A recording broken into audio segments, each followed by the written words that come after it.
अच्छा भाई, हम लोग आज स्टार्ट कर रहे हैं पेपर 2। ये ईयर है आपका मई जून 2022। ठीक है। Paper 2, variant 2। ठीक है। पेपर 2 के अंदर बेटा वो भी 80 मार्क्स का होता है। आपके पास एक लॉन्ग केस आता है और उस लॉन्ग केस से फर्दर आपके पास 4 सवाल आते हैं। और वो 4 सवाल के 2 पार्ट्स हैं, part A part B. Part A 8 mark का होता है, पार्ट बी 12 मार्क का होता है। लाइंस आपको गिवन होती हैं तो आपको उस हिसाब से काम करना होता है। अगेन चॉइस कोई भी नहीं है आपके पास। इसके अलावा चारों क्वेश्चंस करना कंपलसरी हैं। इसके अलावा जी कोई मतलब वही सारी बेसिक कहानी जो आप लोगों के पास P1 में होती 1.5 घंटे का पेपर है, वही सारी चीजें देखिएगा जरा। केस स्टडी हमारे पास क्या कह रही है, टाइटैनिक टॉयज। ठीक है, टाइटैनिक टॉयज के नाम की एक कंपनी है जिसके ऊपर हम लोगों ने बातचीत करनी है। तो बेटा अपने पास पेंसिल वगैरह लेके बैठना। एग्जाम में गंदगी आप लोगों ने बहुत ज्यादा करनी होगी इस तरह के पेपर में। TD is a large manufacturer. ये 2022 है ना? हाँ, मई जून 2022। TT is a large manufacturer of toys based in country Y. बेटा क्या बनाता है ये? टॉयज बनाता है। तो हमें इसका प्रोडक्ट पता चल गया कि जी ये टॉयज बनाता है। It is a public limited company and has been trading for 20 years. और कितने साल से ट्रेड कर रहा है जी? 20 साल से ट्रेड कर रहा है। TT's product are design for children up to the age of 5। अब देखो, जब एज ऑफ 5 की वो बात कर रहा है ना, इसका मतलब है कि यहाँ पर मार्केट सेगमेंटेशन चल रही है। मार्केट सेगमेंटेशन का मतलब क्या है कि हमने 5 साल तक के बच्चों के लिए अपनी मार्केट को रिस्ट्रिक्ट कर दिया है। और पब्लिक लिमिटेड कंपनीज है तो आप यहाँ पे शेयर्स वगैरह की भी बात कर सकते हैं। अगर इन केस क्वेश्चन आता है कि जी हम लोग किस तरीके से फाइनेंस इकट्ठा करें, तो आप शेयर्स की बात कर सकते हो। यहाँ पे लिखा हुआ है TT has benefited from economies of scale as it has grown. कहता है जी टीटी को इकोनॉमीज ऑफ स्केल का बेनिफिट मिला है। The company has been able to buy specialist new equipment for the flow production line in its factory. तो ये कौन सा लीन प्रोडक्शन मेथड यूज करता है? ये फ्लो प्रोडक्शन यूज करता है, कंटिन्यूस काम जिसमें होता रहता है, रुकता नहीं है। TT's factory uses lean production method such as kaizen and JIT inventory control. कहते हैं जी हम लोग लीन प्रोडक्शन मेथड के अंदर कौन कौन से यूज करते हैं? काइजन यूज करते हैं, जस्ट इन टाइम यूज करते हैं। काइजन क्या था? Continuous improvement. Just in time क्या होता है कि जब आपको जरूरत पड़े आप सिर्फ तब ही प्रोड्यूस करें, उसके अलावा आपको प्रोड्यूस करने की जरूरत नहीं है, या तभी आप रॉ मटेरियल मंगवाएं। All of its employees are well motivated and few leave each year. कहता है जी आपके स्टाफ मेंबर्स बहुत ज्यादा मोटिवेटेड हैं, अच्छा काम कर रहे हैं, तेज काम कर रहे हैं। तो जब मोटिवेटेड रहेंगे तो वेस्टेज भी कम होगी, इनएफिशिएंसी भी कम होगी। The company provides training for employees in all departments of the business whenever there are any changes such as introducing new equipment or new products। कहता है कभी भी अगर हमें जरूरत पेश आती है तो हम अपने वर्कर्स को ट्रेनिंग भी प्रोवाइड करते हैं। अब ट्रेनिंग की जब वो बात कर रहा है तो जाहिर सी बात है वो और ज्यादा वर्कर्स मोटिवेट होना शुरू हो जाएंगे। Currently, TT only sells its product in country Y, but it plans to expand into country Z and become a multinational। तो अब इनका एक ऑब्जेक्टिव आपके सामने आ चुका है कि ये लोग एक्सपेंड करना चाहते हैं कंट्री जेड में, और क्या बनना चाहते हैं? Multinational company. TT could buy a toy manufacturer located in country Z और build its own factory। अब दो ऑप्शंस टीटी के पास हैं। या तो वो किसी टॉय मैन्युफैक्चरर को बाय कर ले जो कंट्री जेड में बैठा हुआ है, या फिर वो अपनी एक फैक्ट्री बना ले जहां पर उसको कोई जरूरत, मतलब वो खुद सारा काम कर रहा हो। The government of country Z will need to give permission for TT to build a new factory. कहता है जी कंट्री जेड से हमें परमिशन लेनी पड़ेगी ताकि हम लोग नई फैक्ट्री बना सकें अपनी, अगर इनकेस हम लोग फैक्ट्री बनाने जाते हैं। अच्छा जी, either option will cost 10 million. बेटा दोनों ऑप्शन की कॉस्ट क्या पड़ेगी आपको? 10 मिलियन। ठीक है, 10 मिलियन का खर्चा आपको पड़ेगा। The directors are worried about liquidity as TT expands. कहता है फिर आगे, TT has developed a new toy for children under 5। कहता है जी कि टीटी ने 5 साल से कम के बच्चों के लिए एक नया टॉय जो है बनाया है। The toy is a soft easy to hold doll which speaks 4 different languages. तो एक सॉफ्ट टॉय है, इजी टू होल्ड टॉय है, जो 4 अलग अलग जबानें बोलता है। तो एक तरीके से मैं कहूँ तो टीटी यहाँ पे यूनिक सेलिंग पॉइंट लेना चाह रहा है, यूएसपी। ठीक है। The marketing director thinks this new toy will help TT expand into country Z as there are no other products like it in that country. Again देखो unique selling point आपको मिल गया, comparative as आपको यहाँ पे मिल रहा है. TT is recruiting a new marketing manager for country Z. Details of the shortlisted applicants are in appendix 3. Appendix 3 पे अपने हमारे पास डिफरेंट वर्कर्स के ऊपर जो है वो मार्केटिंग मैनेजर के लिए डिटेल्स गिवन होगी, तो अभी पढ़ते हैं जाके. The marketing department has already carried out research in country Z and some results are shown in appendix 1. तो अब यहाँ पे देखो भाई, ये appendix 1 आपका है, सही है. मार्केट रिसर्च का रिजल्ट आपके पास इधर आ रहा है. तो अब यहाँ पे क्या लिखा हुआ है, चार्ट 1 जो आपके पास है बेटा वो आपको एज स्ट्रक्चर बताता है. तो हमारी मार्केट क्या है, अंडर 5. तो हमारी मार्केट के हिसाब से सिर्फ 10% लोग जो हैं वो कंट्री जेड के अंदर है. ठीक है, अंडर 5 और 5. 5 से लेके 20 साल तक के लोग कितने हैं, 30%. और 61+ कितने हैं, 20%. और 21 से 60 कितने हैं, 40%. हमारी मार्केट से 10% लोगों की है. अनएम्प्लॉयमेंट रेट अगर हम लोग देखें तो वो कंटिन्यूसली इंक्रीज हो रहा है, बेरोजगारी बढ़ती जा रही है. अब जाहिर सी बात है, जब बेरोजगारी बढ़ती है तो लोगों के पास इनकम नहीं होती, पैसा नहीं होता. तो प्रॉब्लम यहाँ पे ये आती है कि वो फिर इस तरह की चीजों पे स्पेंडिंग एज नहीं कर पाते. चार्ट 3 है distribution channel for toys. Toys के लिए किस तरीके से वहां पे सामान बिकता है बेटा. टॉय शॉप अगर आपके पास है तो 70% दुकानों से बिकता है, 20% आपका ऑनलाइन बिकता है, और रिटेल स्टोर से कितना बिकता है बेटा, 10% आपके पास बिक रहा होता है. सही है. अच्छा, फिर कहता है कि जी आपके पास market share of existing toy companies, जो existing toy companies country Z में है उनका क्या मार्केट शेयर है. तो बेटा वो अगर केस के हिसाब से देखा जाए तो इक्वली डिस्ट्रीब्यूटेड है. इक्वली डिस्ट्रीब्यूटेड है, कंपनी ए, कंपनी बी और कंपनी सी के बीच में इक्वली डिस्ट्रीब्यूटेड शेयर्स हैं. कोई एज सच जो है वो ऐसा नहीं है कि कोई एक मोनोपोली है या कुछ है, सबका बराबर है. अपेंडिक्स 2 ये स्टेटमेंट ऑफ फाइनेंशियल पोजीशन का एक्सट्रैक्ट है 2021 से लेके 2022 तक का. 2021 और 2022 के आपके पास यहाँ पे गेम गिवन है बेटा. वो दो गेम क्या गिवन है, ओवरऑल इन्वेंट्री की बात हो रही है. देखो हम लोग यहाँ पे चीजें देखेंगे, क्या चीज बढ़ रही है क्या चीज सेम है. अब ये इन्वेंट्री आपकी सेम है, अकाउंट्स रिसीवेबल आपके बढ़ गए, कैश आपका बढ़ गया. तो अगर मैं ओवरऑल आपके करंट अकाउंट की बात करूं तो ये अब कितना चल रहा है, 15 मिलियन. पहले कितना था, 10 मिलियन. ठीक है. अकाउंट्स पेबल आपका 1 मिलियन से बढ़ रहा है, और बैंक ओवरड्राफ्ट आपका कम हो रहा है. जबरदस्त. तो बेटा आपके करंट लायबिलिटी पे एज सच कोई भी अफेक्ट नहीं पड़ा. पहले भी 5 था, अब भी 5 है. लेकिन आपका लॉन्ग टर्म लोन काफी बढ़ चुका है भाई. आपका लॉन्ग टर्म लोन काफी बढ़ चुका है. आपकी शेयर होल्डर की इक्विटी भी बढ़ चुकी है. अब वो कहता है कि आपने करंट रेशो और एसेट टेस्ट रेशो खुद निकालना है. अगर मैं करंट रेशो यहाँ पे निकालूं तो बेटा करंट रेशो का फॉर्मूला क्या होता है, current asset over current liability. ठीक है. करंट एसेट आपके पास है 15 मिलियन, करंट लायबिलिटी आपके पास है 5 मिलियन. तो 15 डिवाइड बाय 5 क्या रेशो आ जाएगा, 3:1 का रेशो आ जाएगा. ठीक है. करंट रेशो कितना आ गया, 3:1. एसेट टेस्ट रेशो के अंदर क्या होता है, current asset minus inventory over current liability. अब बेटा मेरे पास इन्वेंट्री गिवन है, मेरे पास इन्वेंट्री गिवन है, मुझे अब इन्वेंट्री को इंक्लूड नहीं करना. तो मैं सिर्फ बाकी दो करंट एसेट्स को यूज करूंगा, that is account receivable and cash. तो ये कितना हो जाएगा बेटा, 10. 10 हो जाएगा. सही है. तो हमारे पास ये क्या अमाउंट आ गई, 10. करंट लाइबिलिटी कितना है हमारे पास, 5. तो रेशो क्या आ जाएगा, 2:1. ठीक है, ये हमें आगे निकालने का बोलेगा, इसलिए मैंने अभी से निकाल लिया. आगे आओ. 3 applicants for marketing manager in country Z. ये 3 लोग हैं भाई, लबीबा है, शाहीन है, समीहा है. क्वालिफिकेशन अगर देखी जाए, लबीबा जो है वो 10 IGCSE के पेपर दे चुकी है, A लेवल के पेपर दे चुकी है, 2 जबानें यूज करती है, मतलब 2 जबानें बोल सकती है. तो मेरे हिसाब से जो पीछे ये गुड़िया निकाल रहे थे जो 4 जबानें बोल सकती थी, तो यहाँ पर लबीबा की एक्सपर्टीज जो है वो काम आई. सही है, हेल्पफुल होंगी. अगर शाहीन की बात करें, शाहीन ने 5 पेपर IGCSE के दिए हैं, 2 A लेवल के दिए हैं, बट उसके पास डिग्री है बिजनेस मैनेजमेंट में जो कि लबीबा के पास नहीं है, जो लबीबा के पास नहीं है.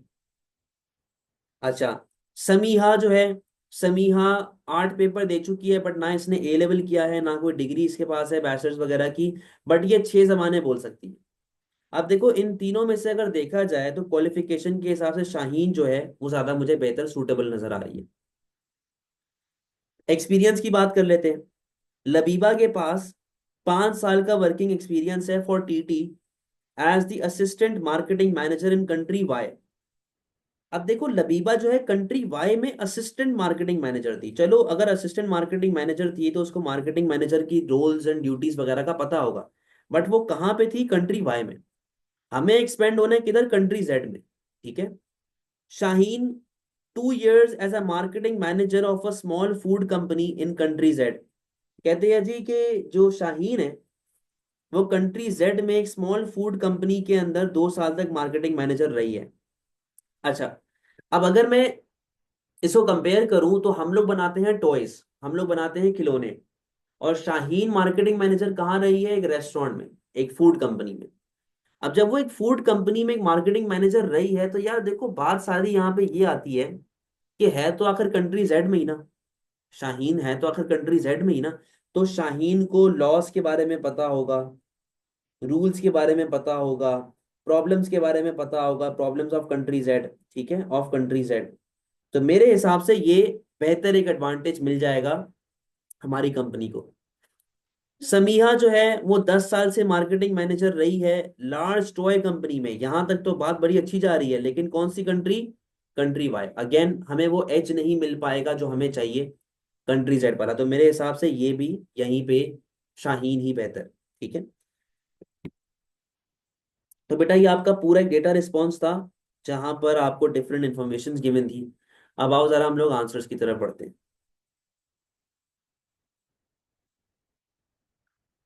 एक्सप्लेन, कहता है जी, explain 2 ways TT could grow. 2 तरीके बता दें टीटी किस तरह ग्रो कर सकता है। देखो 2 तरीके तो होते हैं, एक होता है इंटरनल ग्रोथ और एक होती है एक्सटर्नल ग्रोथ। इंटरनल ग्रोथ का मतलब क्या होता है कि जब आप नए ब्रांचेस खोल लेते हैं, आप अपनी सेल बढ़ाते हैं या अपना आउटपुट बढ़ाते हैं, मशीन बेहतर कर लेते हैं वगैरह वगैरह।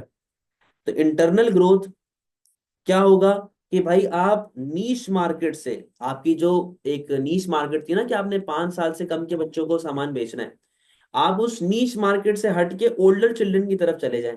यानी कि आप तकरीबन 15 तक का टारगेट रखें। जब आप 15 तक का टारगेट रखेंगे, 15 साल का बच्चा भी तो बच्चा ही होता है ना यार, या चलो 12-13 तक का रख लो। तो आप 12-13 साल के बच्चों को भी खिलौने बेच रहे हैं तो आपकी सेल बढ़ना शुरू होगी, आपका प्रोडक्शन बढ़ना शुरू होगी, आप डाइवर्सिफाई करना शुरू करेंगे। समझ लें। तो इंटरनल ग्रोथ क्या होती है? By producing more, by selling more. But अगर एक्सटर्नल ग्रोथ की बात करें, आप टेक ओवर कर लें या मर्ज कर लें किसी दूसरे मैन्युफैक्चरर को। यानी कि कंट्री वाई में और भी तो आपके पास प्रोड्यूसर बैठे हुए होंगे ना, और यहाँ पर आपको एक ऑप्शन दिया हुआ है कि कंट्री जेड जो है, कंट्री जेड में अगर आप जाते हैं तो आप कोई फैक्ट्री को खरीद लें वहां पे, या तो अपनी खुद बिल्ड कर लें या तो आप किसी को खरीद लें।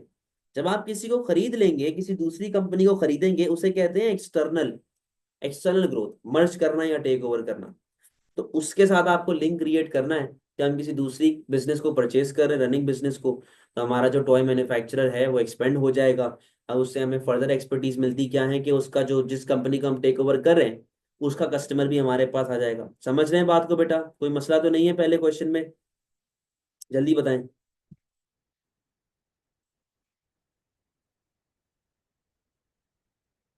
जल्दी बताओ। नीचे वाला पॉइंट बेटा वापस सुनो। देखो नीचे वाले पॉइंट में ये हो रहा है कि मैंने किसी सक्सेसफुल बिजनेस को परचेज कर लिया। अब जैसे यहाँ पे लिखा हुआ है ना कि टीटी कंट्री वाई में एक ऑप्शन टीटी के पास ये भी है कि वो किसी को परचेज कर ले। तो एक्सटर्नल ग्रोथ क्या होती है कि जब मैं किसी के साथ मर्ज करता हूँ या किसी को टेक ओवर करता हूँ। ठीक है। अब मेरे पास ऑप्शन है कि या तो मैं किसी एग्जिस्टिंग बिजनेस को खरीद लूं, या तो मैं उनके साथ एक जॉइंट वेंचर बना लूं। सही है। तो जब मैं उनको खरीदूंगा या मैं उनके साथ जॉइंट वेंचर बनाऊंगा तो भाई मेरे, मुझे जो है वो फिर पैसे मिले, मेरे, मेरा बिजनेस एक्सपेंड करेगा। मर्ज कर लूंगा तो वो कंपनी भी मेरे अंडर आ गई, टेक ओवर करूंगा तो मैंने तो खा ही लिया ना उसको, उसका कस्टमर मेरे पास आएगा। सही है। तो ये आपने चीजें एक्सप्लेन करनी है कि किस तरीके से आप ग्रो कर सकते हैं। समझ गए बात को आप?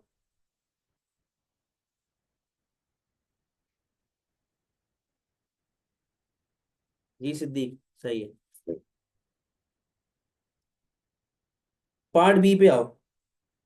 पार्ट बी क्या कहता है? ये मैं जरा छुपा दूं यार इसका।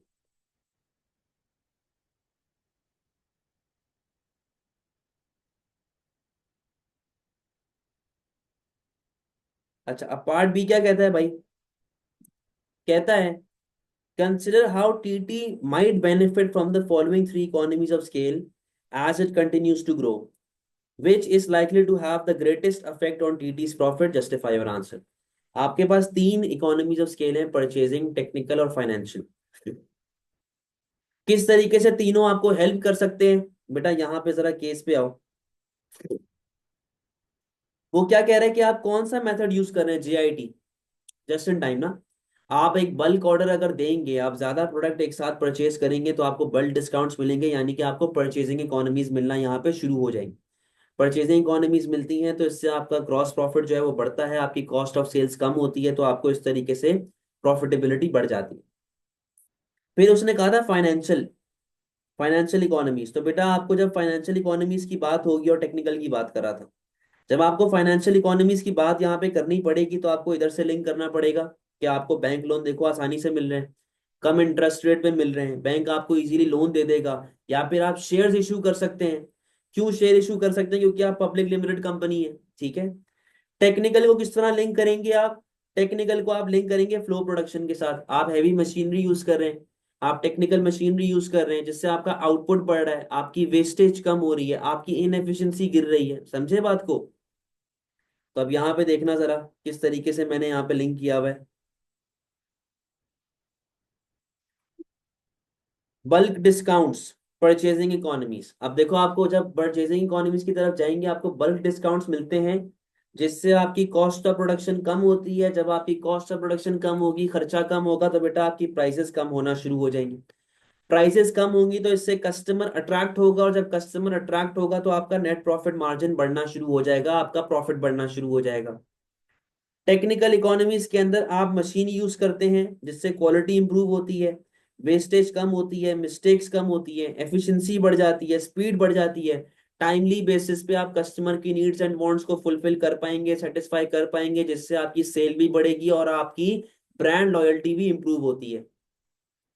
Financial economies raise capital, raise capital, company Y क्या, लोन या फिर शेयर्स। आप वही वाली बात है कि लोन और शेयर्स जो मैंने आपको बताया था, कि आप लोन लेके या शेयर्स वगैरह बेच के आप जो है वो लोन ले सकते हैं, तो आपके पास बार्गेनिंग पावर जो है ना, वो भी आपके पास बढ़ना शुरू हो जाती है, आपको कम इंटरेस्ट के ऊपर लोन मिल जाता है।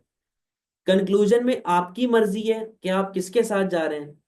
मैं टेक्निकल के साथ जा रहा था, तो बेटा टेक्निकल का मुझे एक एडवांटेज बताना है, और बाकी दो के मुझे कोई भी एक ऐसे ड्रॉबैक बताने जो ऊपर से रिपीट ना हो रहे हैं। अब जैसे मैंने यहाँ पे लिख दिया कि भाई टेक्नोलॉजी, टेक्निकल की वजह से आप फ्लो प्रोडक्शन यूज करें तो टेक्निकल आपके लिए जरूरी है, आप कंटिन्यूसली प्रोड्यूस करते जा रहे हैं। अगर फाइनेंशियल की बात करें तो आपको फाइनेंशियल या परचेजिंग के अगेंस्ट एक पॉइंट देना है। आप बोल सकते हैं कि यार आप JIT मेथड यूज कर रहे हो, तो आप कभी कभार बड़े ऑर्डर देंगे, लेकिन मेजोरिटी ऑफ द टाइम आप छोटे ऑर्डर दोगे, तो आपको ऐसा बल्क बाइंग के डिस्काउंट नहीं मिलेंगे। समझ गए बात को? तो इस तरीके से आपने कंक्लूजन देना होगा। कोई मसले वाली बात है? जी, नया पॉइंट देना पड़ेगा, रिपीट नहीं होना चाहिए, ठीक है। Next question. नेक्स्ट क्वेश्चन क्या कह रहा है भाई? नेक्स्ट क्वेश्चन कहता है explain to benefits to TT of using lean production. बेटा लीन प्रोडक्शन के जो बेनिफिट्स एंड ड्रॉबैक्स आपको पता है, बड़े सिंपल से हैं। लीन प्रोडक्शन के अंदर क्या होता है कि आपकी कॉस्ट कम हो जाती है, आपकी वेस्टेज कम हो जाती है, JIT वगैरह के साथ जो आप लिंक कर रहे होते हैं। तो वही लीन प्रोडक्शन के बेनिफिट जो आपके नोट्स में पड़े हुए हैं, वही चीजों को यहाँ पे लिखना है। आपकी कॉस्ट कम हो जाती है। जैसे कि अगर मैं JIT की बात करूं तो हमें इन्वेंट्री होल्ड करने की कोई जरूरत नहीं है, हमें इन्वेंट्री स्टोर करने की कोई जरूरत नहीं है, जिससे मेरी वेयर हाउस कॉस्ट बचती है, मेरी स्टोरेज कॉस्ट बचती है, मेरा खर्चा बचता है। समझ रहे हैं बात को? सिक्योरिटी कॉस्ट बच जाती है। तो ये चीजें आप यहाँ पे ऐड ऑन कर सकते हैं। बेनिफिट टू क्या है? कंटिन्यूस इंप्रूवमेंट आती है, तो वर्कफोर्स मेरी मोटिवेटेड रहती है, मेरी वर्कफोर्स एफिशिएंट रहती है, मिस्टेक्स कम हो जाती हैं। जब मिस्टेक कम होगी तो वेस्टेज भी कम होगी, प्रोडक्ट को वापस से रिप्रोड्यूस करने की कॉस्ट कम हो जाएगी, डिफेक्ट्स कम होते हैं और मेरा ओवरऑल आउटपुट बढ़ना शुरू हो जाता है। कोई मसले वाली बात?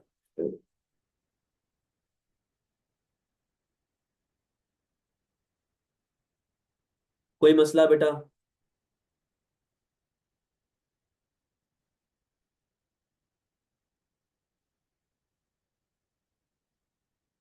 इसी का पार्ट बी क्या कहता है?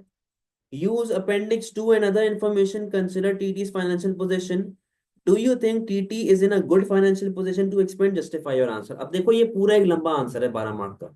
ठीक है, इस तरह के क्वेश्चन में जब वो आपसे कहता है कि स्टेटमेंट ऑफ फाइनेंशियल पोजीशन मुझे निकाल के बताओ या मुझे ओवरऑल मामला बताओ क्या चल रहे हैं, तो बेटा आपको रेशोज भी निकालने पड़ेंगे, आपको ओवरऑल कंपैरिजन करना पड़ेगा पुराने और नए साल के एसओएफपी का। अब यहाँ पे देखो जरा,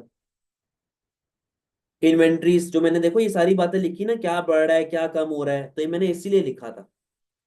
आप अपने आंसर को स्टार्ट करेंगे, आप बताएंगे स्टेटमेंट ऑफ फाइनेंशियल पोजीशन के हिसाब से अगर देखा जाए तो आपके करंट एसेट पिछले साल 10 मिलियन थे, इस साल 15 मिलियन है। ऐसा क्यों हो रहा है? क्योंकि हमारे अकाउंट रिसीवेबल बढ़ रहे हैं और हमारा कैश बढ़ रहा है। लेकिन अगर करंट लाइबिलिटी की बात की जाए तो वो सेम है। वो सेम क्यों है? क्योंकि हमारा बैंक ओवरड्राफ्ट गिर गया, वेरएस हमारे अकाउंट्स पेबल बढ़ रहे हैं 1 मिलियन से, लेकिन ओवरऑल नेट में कोई भी अफेक्ट इसके ऊपर नहीं पड़ा। पिछले साल करंट रेशो 2 था, इस साल करंट रेशो 3:1 हो गया। पिछले साल एसिड टेस्ट 1:2 था, इस साल 2:1 हो गया। यानी कि हमें ये चीज, अच्छा देखो फॉर्मूला ब्रैकेट में बताना है, ठीक है, फॉर्मूला इस तरह इस चीज को ब्रैकेट में लिखना और फिर बताना 3:1 2:1 आंसर में। अब इससे मेरी जजमेंट क्या कहती है? मेरी जजमेंट ये कहती है कि यार जो मेरे लिए ऑप्टिमम पॉइंट होता है ना इसका, वो होता है 1.5 या 2:1, और यहाँ पे चल रहा है 3:1, यानी कि 1 रुपए की लाइबिलिटी पे ऑफ करने के लिए मेरे पास 3 रुपए के एसेट पड़े हुए हैं, वो जो कि मेरे हिसाब से इतना फायदेमंद नहीं है। पीछे वजह ये है कि बेटा मेरे पास इन्वेंट्री काफी ज्यादा पड़ी हुई होगी, या तो मेरे अकाउंट रिसीवेबल बहुत ज्यादा है, जिन लोगों ने मुझसे उधार लिया हुआ है भाई उनसे पैसे वापस लो वरना आप फंस जाएंगे, समझे? तो आपको इसे थोड़ा सा कम करना पड़ेगा। ज्यादा है अच्छी बात है, लेकिन इतना भी ज्यादा नहीं होना चाहिए, थोड़ा सा आपको इसे कम करना पड़ेगा। एसिड टेस्ट की बात करें, 1:1 था पहले, जो कि एक अच्छी रेंज है, मैंने आपको बताया 1 या फिर 1.5:1 होना चाहिए, लेकिन ये हो गया 2:1। अब 2:1 का मतलब क्या है कि ये दो चीजें काफी ज्यादा है, रिसीवेबल ज्यादा है, कैश ज्यादा है। देखा जाए तो कैश तो ऐसे इतना है नहीं, रिसीवेबल आपका बहुत ज्यादा है। रिसीवेबल मंगवाओ और उसको कहीं री इन्वेस्ट कर दो, उससे कोई एसेट परचेज कर लो, लॉन्ग टर्म एसेट, उसको कोई बिजनेस में लगा दो। तो कहते हैं जी जाया नहीं करो कैश को, आपने जाया कर रहे हैं, सही है, यहाँ पे आप जाया करने की कोशिश कर रहे हैं। तो इट शुड बी 1 या फिर 1.5:1। अच्छा अगर लोन्स की बात करें तो लोन आपका एकदम डबल हो गया। जब बेटा लोन आपका एकदम डबल हो जाएगा तो उससे आपकी गेयरिंग बढ़ जाती है, और जब गेयरिंग बढ़ेगी तो बिजनेस क्या हो जाएगा? रिस्की बिजनेस हो जाएगा। ये बात आपको वहां पे एक्सप्लेन करनी है। Total share holder equity, share holder equity भी आपके पास बढ़ रही है। अब देखो शेयर होल्डर इक्विटी आपके पास बढ़ रही है 25% से। कितने से बढ़ रही है? 25% से। जबकि लोन कितने से बढ़ रहा है आपका? 100% से। तो ये हमारे लिए एक अलार्मिंग सिचुएशन है कि यार लोन जो है वो 100% से बढ़ रहा है, शेयर होल्डर इक्विटी 25% से बढ़ रही है। तो हमें कुछ ना कुछ देखना पड़ेगा गेयरिंग का, कि यार हमारे पास गेयरिंग जो है वो कम हो जाए। ठीक है, तो इस तरीके से आपने दोनों सालों को कंपेयर करना है। अब इसको केस से भी लिंक कर लो आप केस से किस तरीके से लिंक कर सकते हैं कि भाई हमें एक्सपेंड भी करना है, तो क्या अगर हम अपनी फैक्ट्री लगाने जाएं तो क्या हमें बैंक से लोन मिल जाएगा आसानी से, क्योंकि हम लोग ऑलरेडी लोन को डबल कर चुके हैं, सही है? क्या मेरे पास कैश अवेलेबल होगा, पैसे अवेलेबल होंगे कि जब मैं नया मैन्युफैक्चरर को खरीदने जा रहा हूँ कंट्री जेड में, तो क्या मैं उसको पे ऑफ कर सकता हूँ, पैसे दे सकता हूँ? समझ रहे हैं बात को? तो बेटा इस तरीके से आपको बातें एक्सप्लेन करनी पड़ेंगी। क्लियर है? कोई मसले वाली बात तो नहीं है?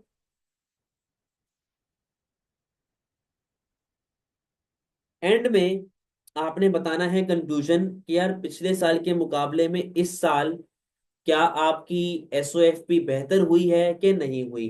अब मैं आपकी जगह होता तो मैं कहता कि हाँ यार बेहतर तो हुई है, लेकिन यहाँ पर एक बड़ी इंपॉर्टेंट चीज गिवन नहीं है, that is non current asset.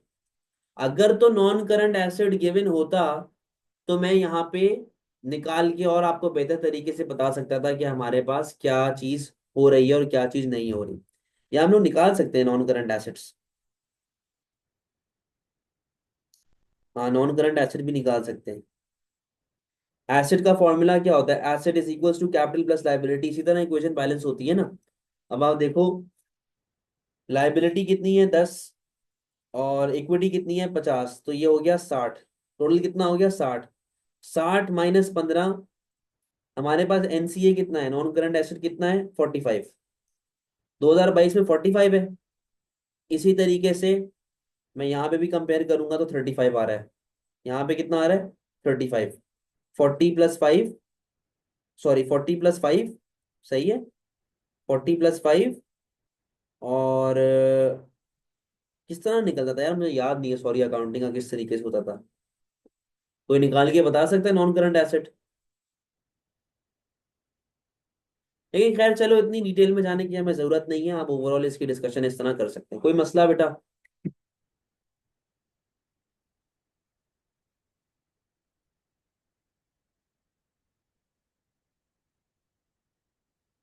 Clear है?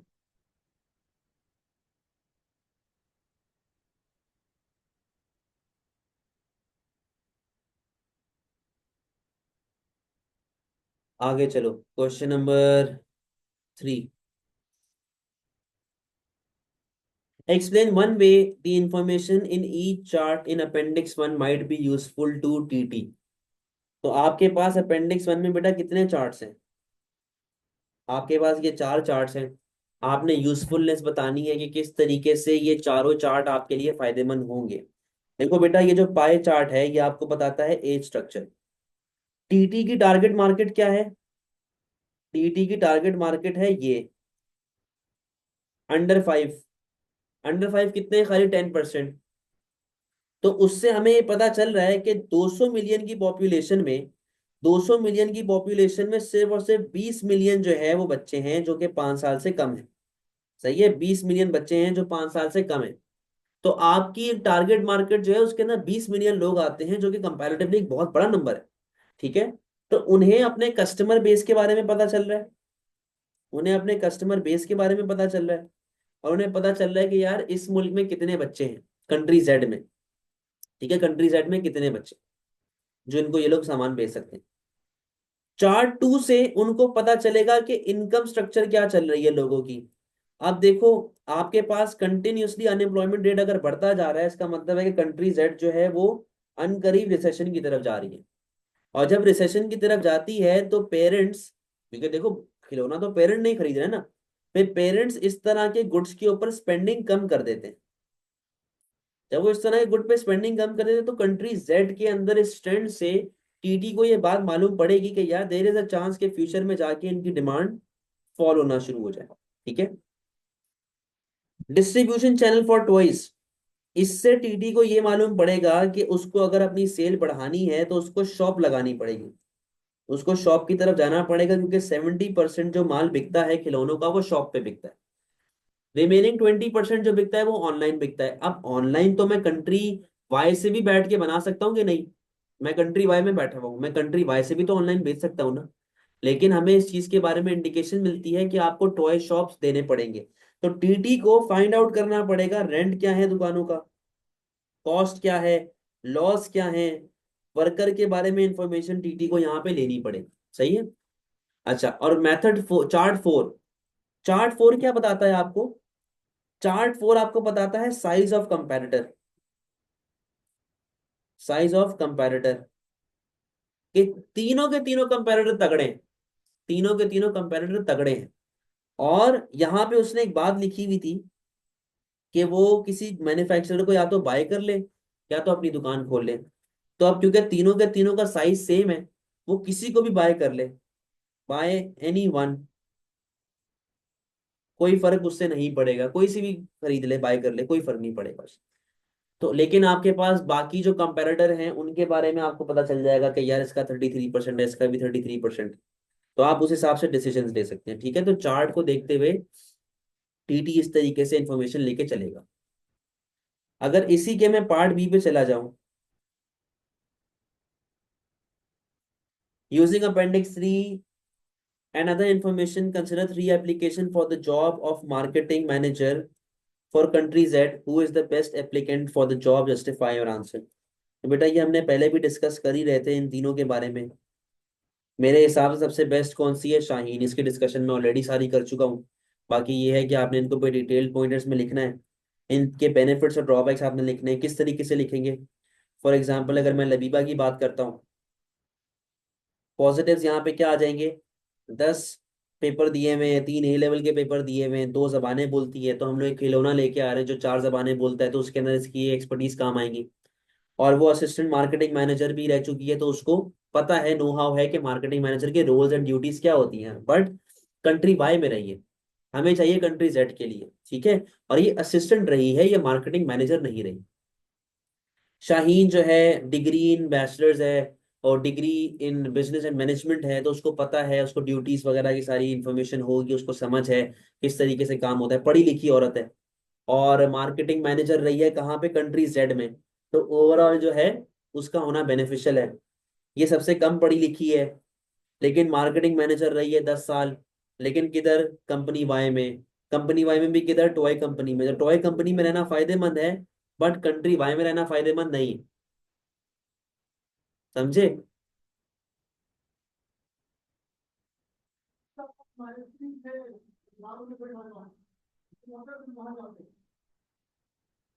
कोई मसला है बेटा? तो आपने इसके अंदर बताना है कि बेस्ट कौन सा है। बेस्ट आपके पास ये है, बेस्ट आपके पास ये है शाहीन। उसके लिए आपने कुछ इवैल्यूएटिव कमेंट देना है कि भाई ऐसा क्यों।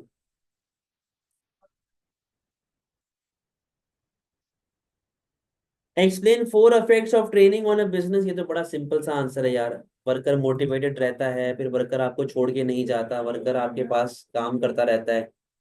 फिर जी आउटपुट आपका बढ़ेगा। आपका आउटपुट बढ़ेगा क्योंकि जब वो प्रोडक्टिविटी बढ़ना शुरू हो जाती है, वर्कर फ्लुएंट होना शुरू हो जाता है, स्किलफुल हो जाता है, तेज काम करता है। अच्छा, अफेक्ट 3, कॉस्ट कम होगी। अच्छी तरह काम करेगा, वेस्टेज कम होगी, खर्चे आपके पास कम होंगे, इनएफिशिएंसी कम होगी, तो वर्कर अच्छे तरीके से आपकी कॉस्ट भी कम करवा देगा। लेबर टर्नओवर आपके पास काफी कम होगा, वर्कर बहुत कम आपको छोड़ के जाएगा, तो आपकी हायरिंग कॉस्ट, ट्रेनिंग कॉस्ट, ये सारी चीजें आपकी गिर रही होंगी। ये सारे नॉलेज वाली बातें हैं जो आपके नोट्स में भी लिखी हुई। Consider the benefits and drawbacks for country Z if TT builds a factory there. Do you think the government of country Z should allow TT to build this factory? Justify your answer. कहता है जी, अगर TT अपनी factory वहां पे बना लेता है तो क्या फायदे होंगे और ड्रॉबैक होंगे कंट्री जेड के लिए? क्या टीटी को इजाजत मिलनी चाहिए कि नहीं? Justify your answer. बेटा यहाँ पे बड़े खास ख्याल रखना, कंट्री के लिए बेनिफिट्स एंड ड्रॉबैक्स पूछ रहा है, टीटी के लिए बेनिफिट्स एंड ड्रॉबैक्स नहीं पूछ रहा। कंट्री के बेनिफिट्स क्या होंगे कि टीटी मल्टीनेशनल बन जाएगा, कंट्री वाई से उठ के जेड चला जाएगा। तो बेटा एम्प्लॉयमेंट देता है, नौकरी देता है, गवर्नमेंट को टैक्सेस देगा जो कि गवर्नमेंट कंट्री जेड की यूज करेगी to reinvest in economy. TT अगर कंट्री जेड में ऑपरेट कर रहा है तो एक्सपोर्ट करने के भी तो चांसेस हैं। कंट्री को फायदा होगा, कंट्री को इकोनॉमिक ग्रोथ मिलेगी। समझे बात को? कंट्री के अंदर अनएम्प्लॉयमेंट बढ़ रही है, देखो यहाँ पे क्या था, कंट्री जेड के अंदर आपके पास बेटा अनएम्प्लॉयमेंट बढ़ रही है, नौकरी मिलेगी ना लोगों को। इस तरीके से आपने केस को लिंक करना है, मल्टीनेशनल होने के आपने बेनिफिट बताने हैं कि कंट्री जेड को क्या फायदे हैं। लेकिन ड्रॉबैक अगर यूज किया जाए, रिसोर्सेज सारी कंट्री जेड की, स्किलफुल लेबर सारा कंट्री वाइज से टीटी खुद लेके आएगा। इसके अलावा जी depletion of resources, exhaustion of resources, और जी exploitation of workers, exploitation of resources, pollution, ये सारी चीजें बेटा ड्रॉबैक्स है कंट्री जेड के लिए, जो आप लोगों को बेसिक मल्टीनेशनल के ड्रॉबैक्स पता है। कंक्लूजन आपकी मर्जी है, मैं कहूंगा भाई लाने दो, क्योंकि रीजंस क्या क्या हो सकते हैं कंट्री टीटी को इजाजत मिलने के रीजंस क्या क्या हो सकते हैं भाई, यहाँ पे देखो।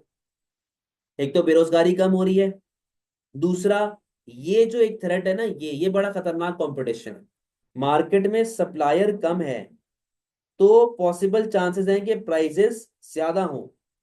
तो जब एक नया कंपैरेटर मार्केट में आएगा ना, तो उससे सप्लाई बढ़ती है, और जब सप्लाई बढ़ेगी तो प्राइसेस आपके पास फॉल हो जाएंगे मार्केट में, तो कस्टमर को फायदा होगा इस चीज। सही है? तो ये मेरा एक इवैल्यूएटिव कंक्लूजन होगा। कोई मसला बेटा इस पेपर में?